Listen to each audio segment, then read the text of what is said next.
le ministre Pierre Moukokombonjo.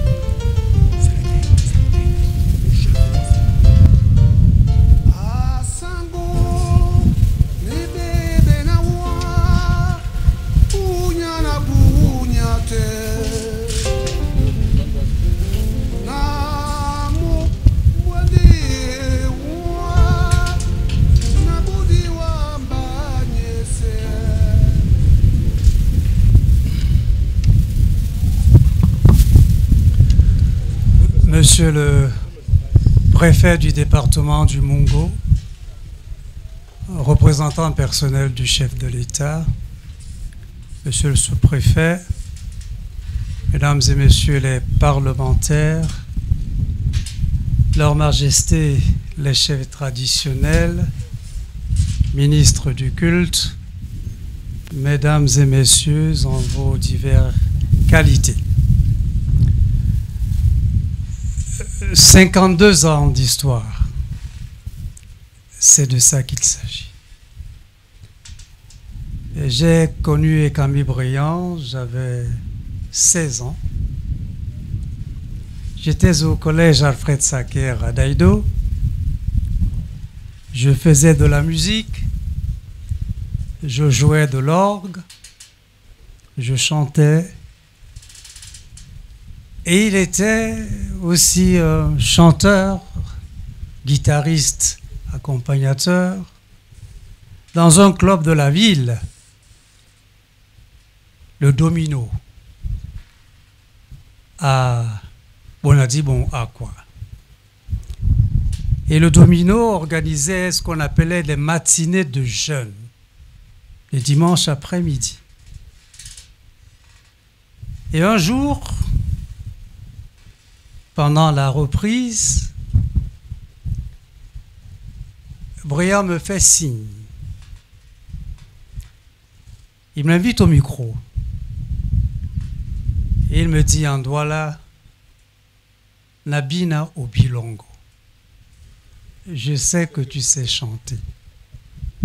Alors tu vas chanter. C'était une série de sloks qu'il adorait à l'époque, il n'avait pas encore composé de chansons. Donc une chanson des Beatles, Let It Be, pour celles et ceux de ma génération. Et une chanson de Demis Roussos, Rain and Tears.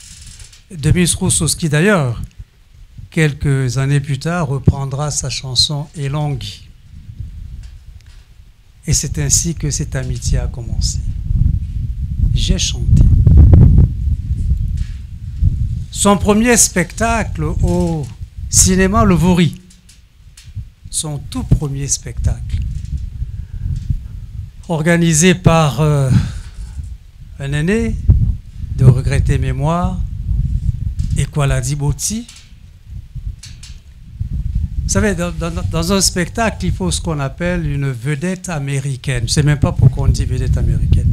Mais celui qui doit chanter avec le grand artiste. Alors, Ekwaladi Boti avait prévu 2 ou 3 chanteurs déjà confirmés. Et Briand dit non, Pierre n'est à Longueuil. Que c'est Pierre qui va chanter. C'est ainsi que Ekambi Briand, dans sa gloire montante, la salle pleine à craquer, j'ai le privilège, je dois avoir 17 ans, 18 ans, d'être celui qui chante avant l'arrivée de la grande vedette. Deuxième scène. Troisième scène, quelques années plus tard, il est devenu un grand artiste connu et reconnu. Je suis étudiant à la Sorbonne à Paris et Briand arrive à Paris. Il est produit par un grand guitariste, ancien chef d'orchestre de Claude François, guitariste principal de Johnny Hallyday, Slim Peuzin. Slim Peuzin produit 2 Camerounais, Ekambi Briand et Pierre Didi Tchakounti. À l'époque, avant de venir à Paris, je fais mes études en Angleterre. Jean Dikoto Mandengue, une autre icône, m'introduit auprès de Slim Peuzin. Je deviens ainsi le 3e artiste camerounais produit par Slim Peuzin. Nous sommes donc 3. Le plus grand, Ekambi Briand, suivi de Pierre Didi Tchakounti, et moi qui étais un jeune étudiant. Alors, il va se produire ce qui suit. Je découvre l'âpreté du show business. Vous signez un contrat, vous vendez des disques, tout le monde vous acclame, mais quand arrive l'heure du versement des royalties, votre contrat, vous avez 5%, les royalties, c'est ce qu'on paye sur la vente des disques à l'époque. À notre époque, ça s'appelait les disques. 45 tours et 33 tours. Eh bien, je me rends compte que mon contrat, c'est 5%. Et Briand me montre son contrat, c'est 5%. Je dis à Briand, mais c'est pas possible. Avec tout le succès que tu as, tu ne peux pas. Et c'est ainsi que commence la phase d'Ekambi Briand, le militant. Nous étions dans un groupe avec le Gabonais Pierre Akendengue, le Togolais Grégoire Lawani, Ekambi Briand, et sur mes conseils, qui étaient considérés un peu comme des conseils perturbateurs de l'ordre établi. Parce que Slim Peuzin rappelait à Briand, ah tu sais, Picham Koko, lui c'est un étudiant, il fait la musique, demain après ses études il va rentrer travailler. Toi c'est ton métier, il ne faut pas l'écouter. Il ne faut pas l'écouter. Alors, excusez-moi, je prends un peu de temps, s'il vous plaît. Alors, Briand et moi, Slim Peuzin avait une manie, surtout lorsqu'il avait déjà produit le disque, juste avant de le mettre sur le marché, il disparaissait. Il avait un répondeur. Il enregistrait sa réponse. Dès que vous appelez, c'est le répondeur qui vous répond. Et systématiquement, vous entendez qu'il est à tel endroit du monde, mais jamais à Paris, et tandis qu'il était bien à Paris. Alors je dis à Briand, je vais très vite. Ça c'est Moussungedi. Il a déjà produit beaucoup de disques. Alors dans le studio, nous bénéficions des conditions les meilleures, puisque nous jouions avec les plus grands musiciens français, qui étaient les collègues de Slim Peuzin, ceux qui jouaient avec Johnny, avec Claude François, dans les meilleurs studios. Alors, je dis à Briand, après l'enregistrement, lui et moi, on s'appelait Allô, toujours. C'était notre cri de ralliement. Allô. Ah, je dis Allô. Ningediso, Waliemo. Cette fois, il va voir. Ne signe pas le contrat d'édition. Le contrat commercial, on le signe, 5%, ça dépend et tout. Ce qu'on appelle le contrat d'édition concerne les auteurs-compositeurs. Un auteur, c'est celui qui a fait le texte. Le compositeur, c'est celui qui a fait la musique. Et puis, l'éditeur, c'est celui qui édite et qui assure un peu la promotion. Ça fait du 50-50 pour ce qu'on appelle les droits d'auteur. Alors, je dis à Briand, ce que tu vas lui faire, eh bien, tu ne vas pas signer. Mais il est sûr que tu vas signer, puisque tu as toujours signé. Alors, on imagine un stratagème. Ah ben, j'ai dit, tu vas lui faire le même coup. Alors, il enregistre dans un répondeur. Quand Slim appelle, Brian dit, je suis à Toronto. Avec sa voix grave, qui s'est maniée. D'ailleurs, son jeune frère, Maître, et lui, ils ont un peu le même thème de voix. Alors, l'autre jour, il appelle et dit, je suis à Copacabana. Ainsi de suite. 1 semaine, 2 semaines. Brian avait un appartement à Neuilly-sur-Seine. Il vivait avec Céla Stella à l'époque. Alors, Slim, qui a mis beaucoup d'argent dans cette chanson, perd son sang-froid. De temps en temps, il vient en bas de l'immeuble.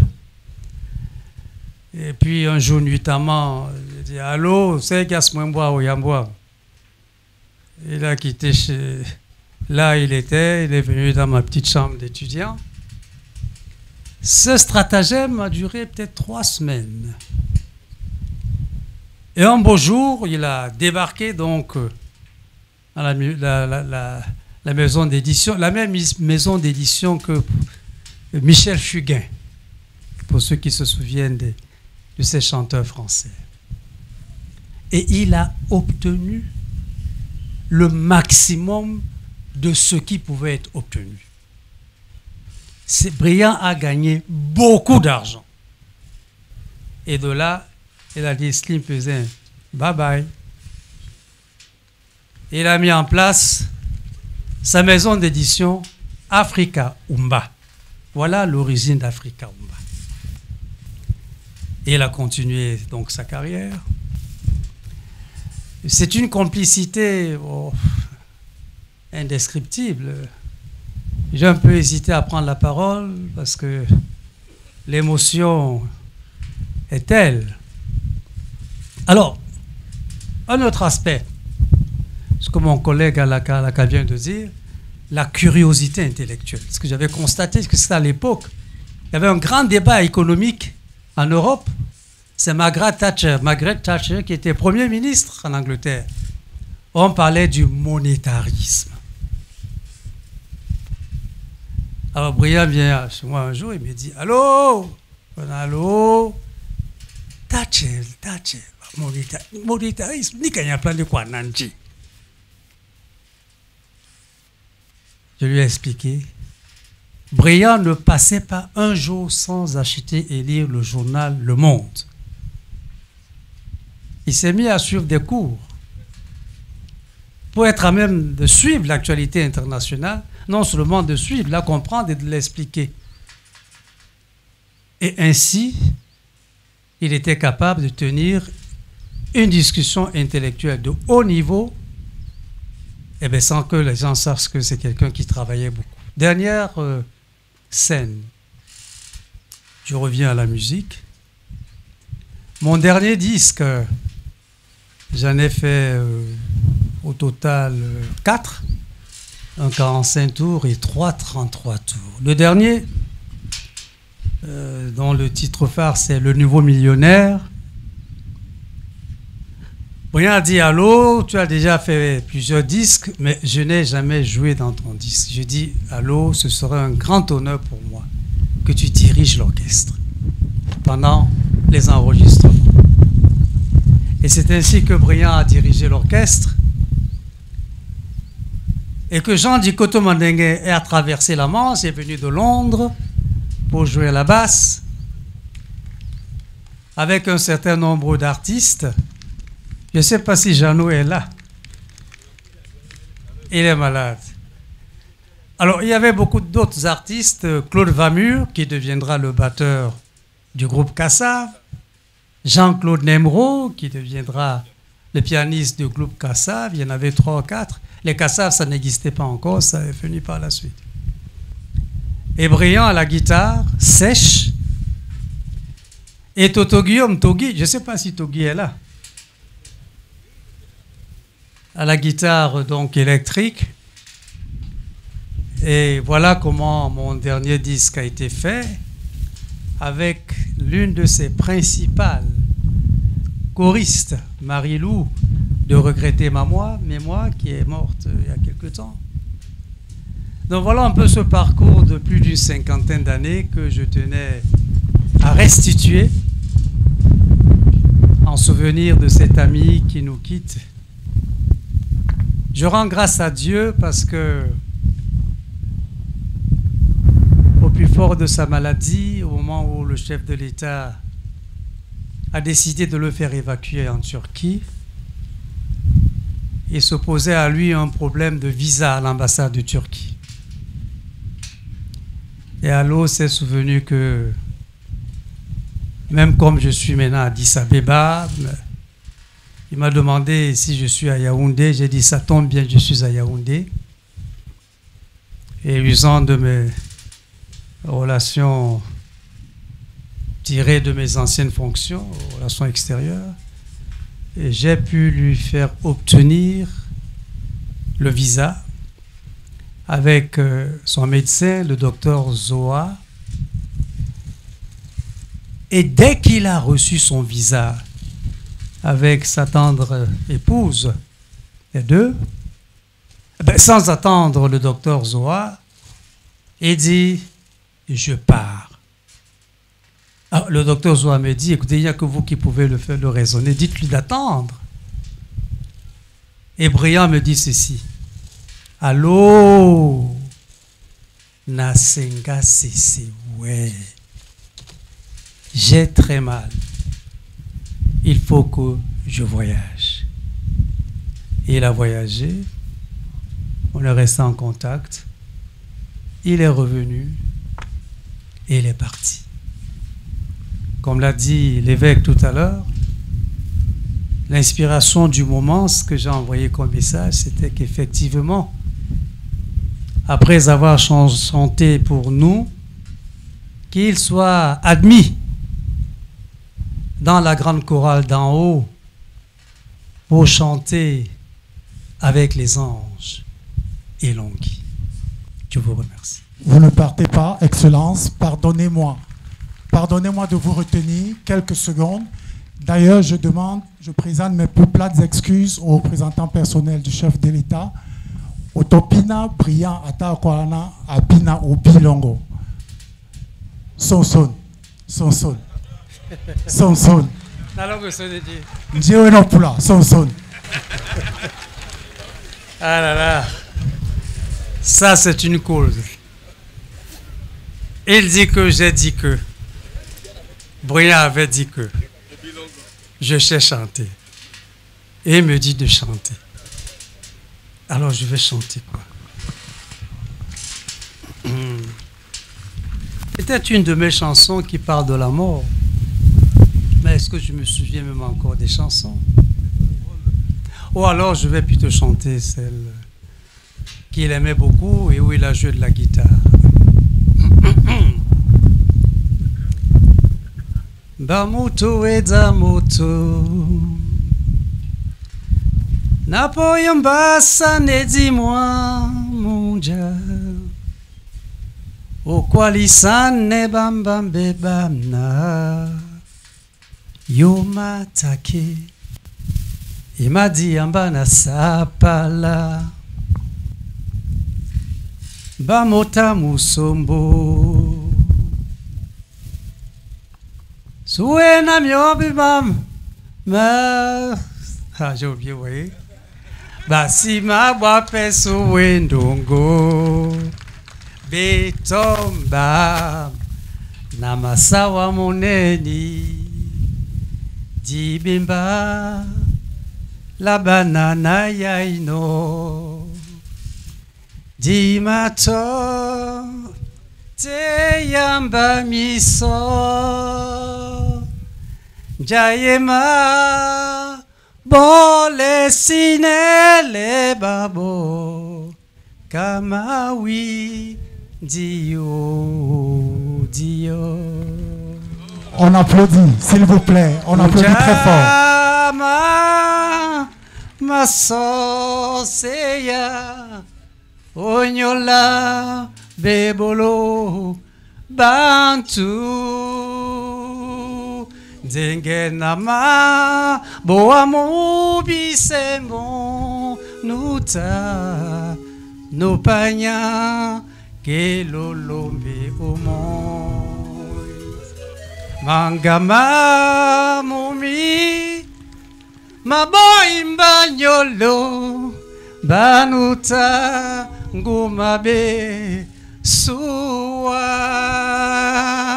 nani yolo mende o mandabo mabela nanadi beyenduta longue. Merci infiniment, Excellence. Merci. L'un des témoignages qui va marquer les esprits à jamais, on a eu le professeur Pierre Moukoko Mbondio et on a eu Peter Moukoko à la fois. Allez-y comprendre quelque chose, mesdames et messieurs, pour un hommage, pour un témoignage très émouvant. Il a résumé 52 ans d'amitié à travers des scènes de vie,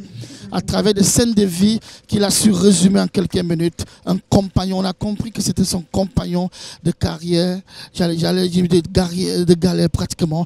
Quel témoignage. Merci bien à ce haut commis de l'État qui, dans une autre vie, s'est frotté à la musique. Mesdames et messieurs.